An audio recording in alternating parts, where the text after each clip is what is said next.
Okay. Primary keys. You guys ever heard of primary keys? What are primary keys? So every database, um, every table in a database, for every record in that table, you need to have something that identifies that particular record. And W3 Schools is not loading up, so let me go to my, let me go to my fallback.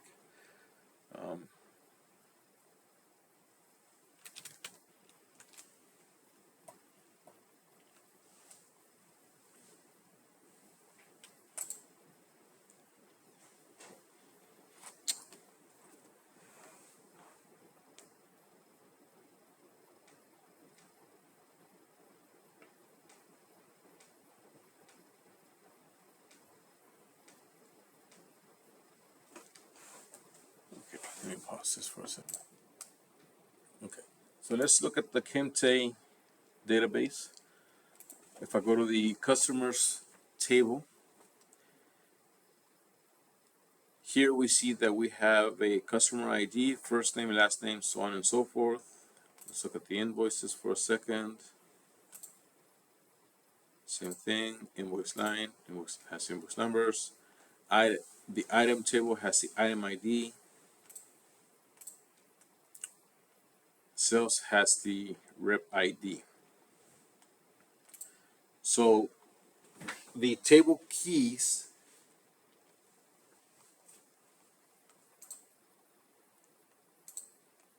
let me Google this here. W3 Schools.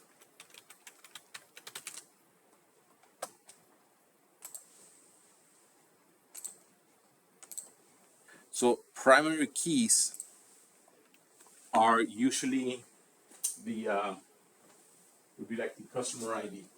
It's the one column in that record that uniquely identifies the records in that table. Right? You use primary key to be able to link those records onto another table. Right? When you join them. So for example, if we look at the invoices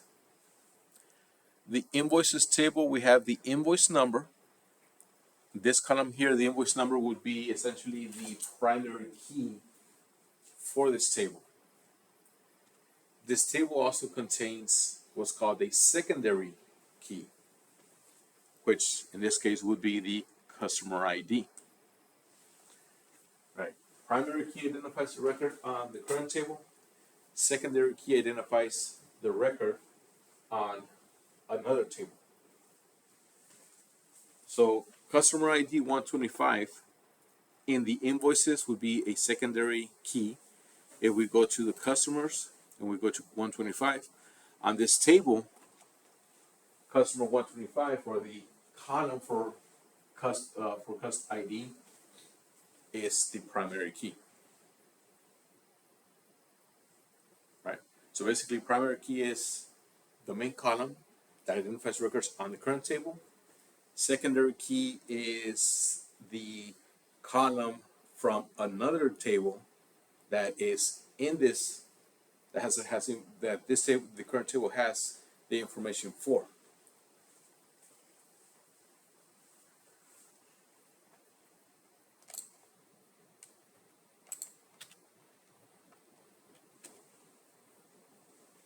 Foreign keys are part of what makes a relational database relational by creating clear relationships between tables. But more importantly, foreign keys help us ensure that all of the data entering our database is consistent and valid. Let's take a look at an example database to illustrate what foreign keys are and how they're used. This fictional bookstore database has 3 tables: users, orders, and books. Each table has one column with a unique identifier. This is the primary key. Primary keys are kind of like ID numbers.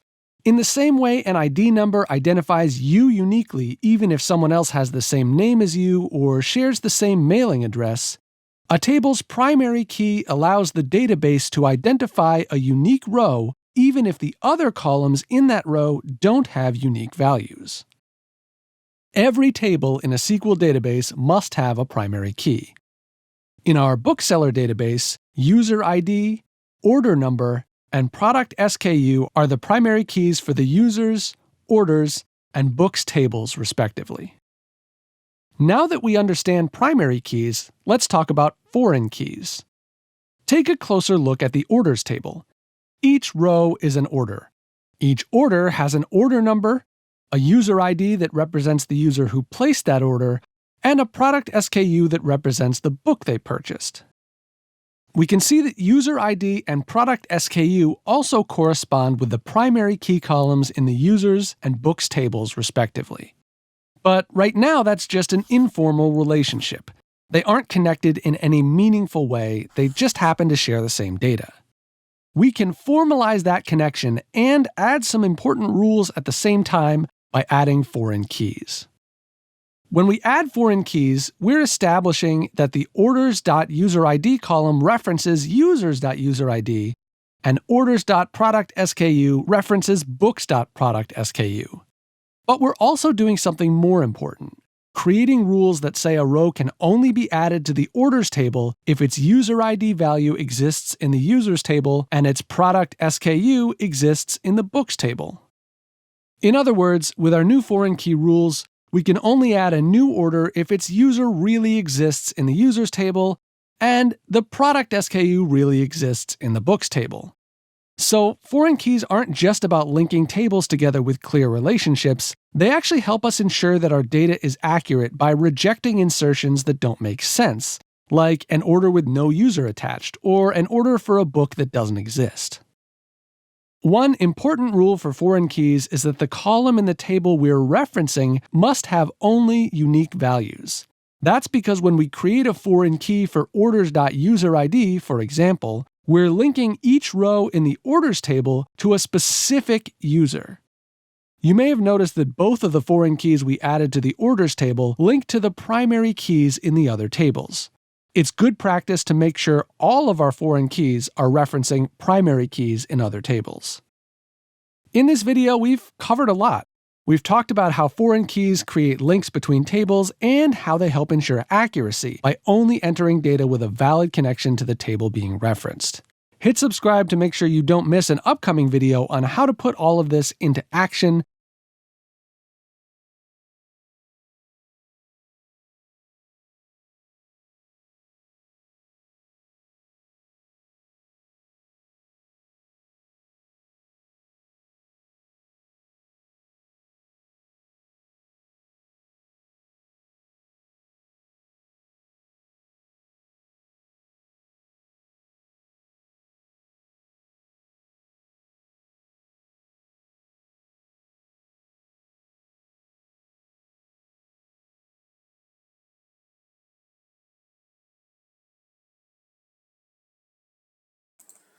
Okay, so now let's talk about normalization. What is normalization? Normalization is the steps taken to reduce data duplication in our database. Right. So, for example, we have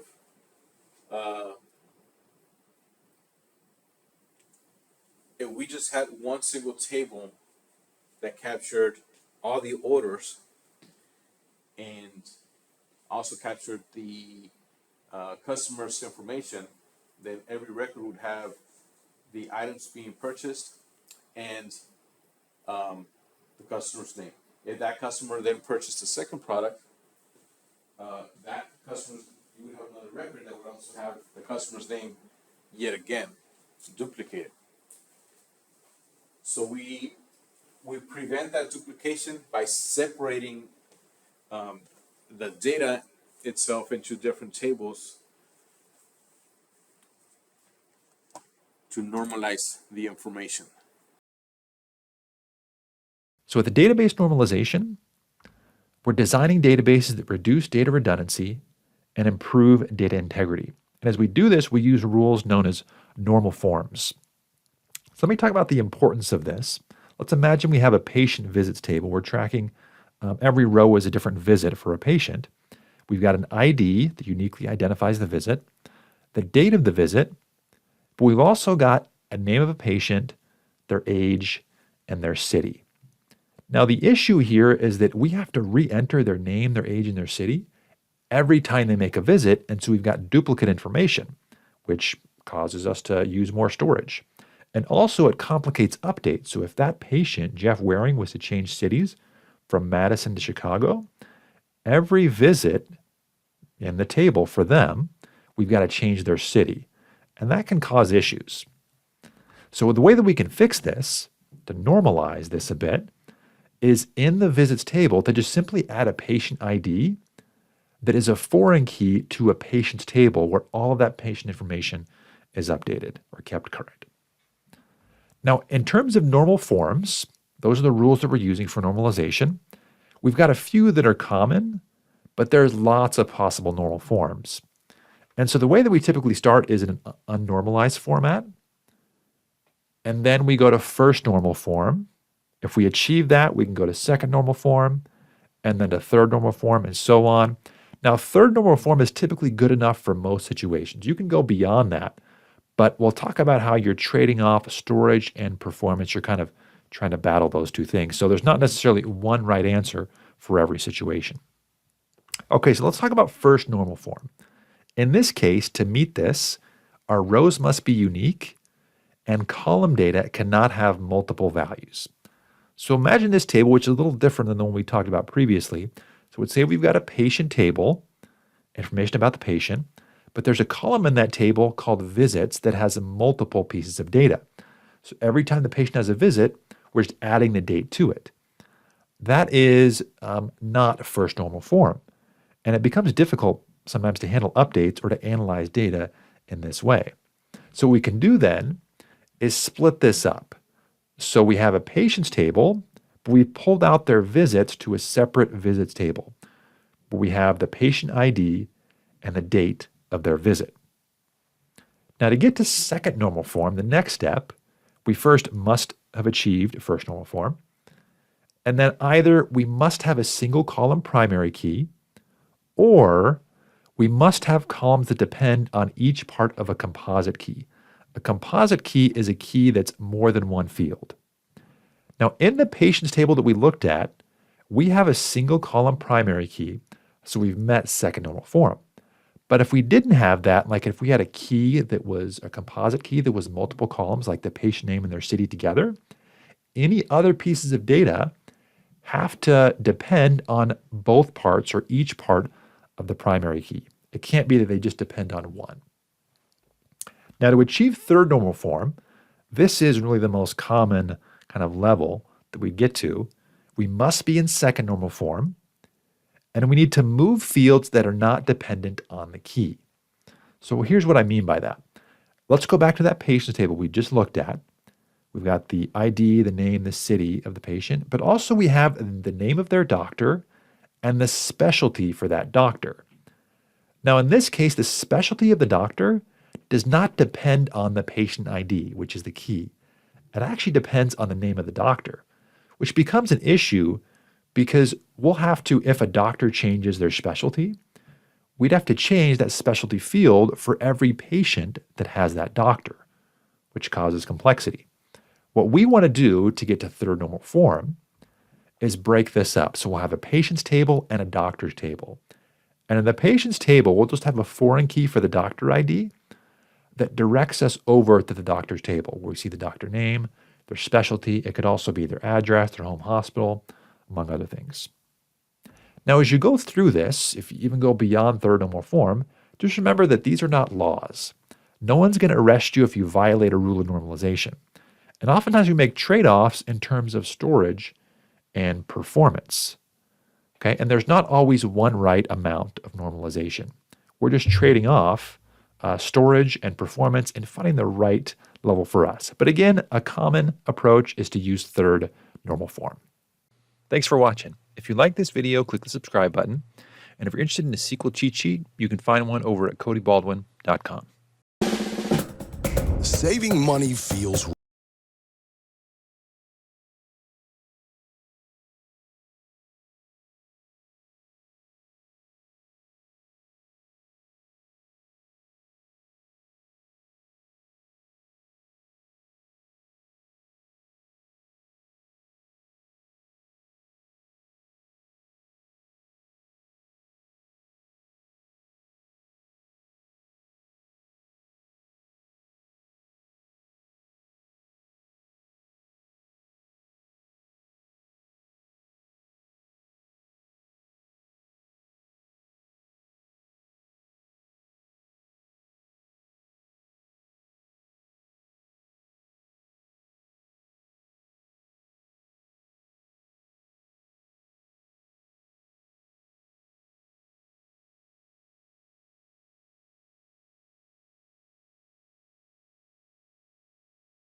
Okay, so to recap, because apparently it was not recording, SQL primary key constraint. The primary key constraint is used to uniquely identify each record on a table. Primary keys must contain unique values and cannot contain null values. Each table can only have one primary key. The primary key can be a single column or a combination of columns. Right, that's what I was talking about. In MySQL, as you're creating the table, ID integer not null, and then on here we're declaring the column ID as the primary key.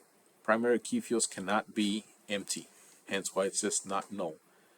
This is how you do it on SQL Server, Oracle, or Microsoft Access. To define a primary key constraint on multiple columns, use the following SQL syntax. So here we're creating the table, ID, integer not null, and again, constraint, PK person. The PK person field does not exist, so it's creating it as the primary key, and that field is going to contain the values of both the ID and the last name, right? Thereby making ID and last name together as the primary key for the table.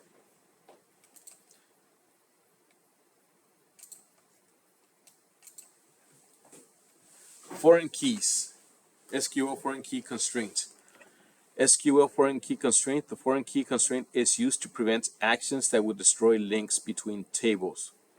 A foreign key is a field or collection of fields in one table that refers to the primary key in another table. The table with the foreign key is called the child table. The table with the primary key is the referenced or parents table.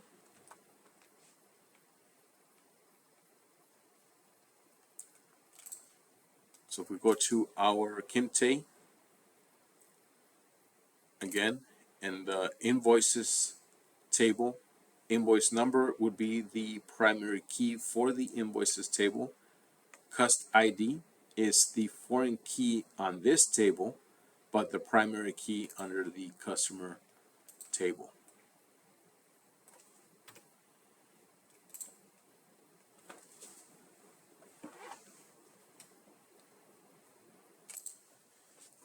Database normalization. Database normalization is a database schema designed technique by which an existing schema is modified to minimize redundancy and dependency of data. So there's five normal forms here displayed. Typically, you would normalize up to level 3.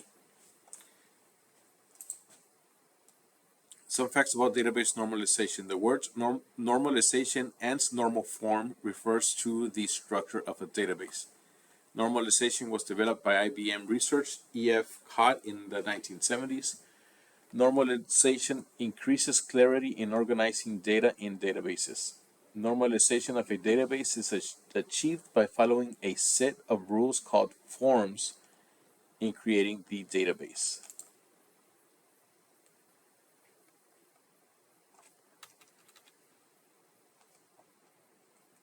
Actually, I think I have this one over here. Easier to control. First normal form. Each column is unique in 1NF. 1NF means one first normal form. Examples, sample